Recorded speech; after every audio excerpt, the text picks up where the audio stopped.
ভারতের প্রত্যেকটা নাগরিক যারাই ঢুকবে তাদেরকে আমরা উল্টো করে ঝুলাবো। ভারতের নাগরিকরা ঢুকবে, ওদেরকে সুন্নতি ঘটনা করার জন্য আপনারা কাছে নিয়ে দাঁড়ায় থাকবেন। আমাদের সাহস মাপতে গেলেই ভারত খণ্ড বিখণ্ড হয়ে যাবে। বাংলাদেশ সরকার যে সিদ্ধান্ত নিয়েছে যে বর্ডারে যদি ওরা আক্রমণ করে গ্রেনেড হামলা করার জন্য কিংবা গুলি করার জন্য যে অনুমতি পেয়েছে, আমি মনে করি এটা যৌক্তিক। কারণ আমার দেশের সার্বভৌম রক্ষা করার জন্য, আমার বাংলাদেশের অখণ্ডতার জন্য এগুলো দরকার রয়েছে। এই জন্য আমি বলি, আমার বাংলাদেশের প্রত্যেকটা নাগরিক একটা অ্যাটম বোম নিজেরাই নিজে ফুটে হাজার জনকে মারে। আমরা চাই একটা অ্যাটম বোম। আমাদের সাহসের লেভেলটা আপনারা মাপতে যায়েন না। আপনারা জানেন AK-47 পিছনে, AK-47 সামনে আপনার কাঁচি যেটা আমরা ধান কাটি, এই কাঁচি নিয়ে দাঁড়ানোর সাহস ভারতের নাগরিকদের আছে? নাই। একমাত্র আমার বাংলাদেশের নাগরিকের আছে AK-47 সামনে কাঁচি নিয়ে দাঁড়ানোর জন্য।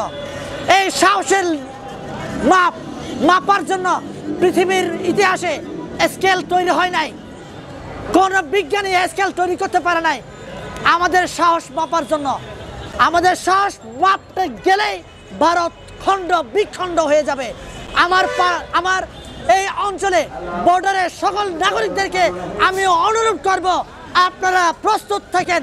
ভারতের নাগরিকরা ঢুকবে, ওদেরকে সুন্নতি ঘটনা করার জন্য আপনারা কাছে নিয়ে দাঁড়ায় থাকবেন। আপনারা প্রত্যেকে প্রস্তুত থাকেন। ওরা 5ই আগস্টের পরে আমরা যেমনটা বাংলাদেশের বিরুদ্ধে যারা কাজ করেছে তাদেরকে উল্টো করে ঝুলানোর ব্যবস্থা আমরা করেছিলাম, ঠিক তেমনি ভারতের প্রত্যেকটা নাগরিক যারাই ঢুকবে তাদেরকে আমরা উল্টো করে ঝুলাবো। এই ঝুলানোর জন্য আমরা প্রত্যেকে প্রস্তুত আছে কিনা? প্রস্তুত থাকতে হবে আমাদের। উল্টো করে ঝোলাবো, তাদেরকে আসতে দেন। কতজন আসবে দেখবো আমরা। প্রত্যেককে সুন্নতে ঘটনা করব।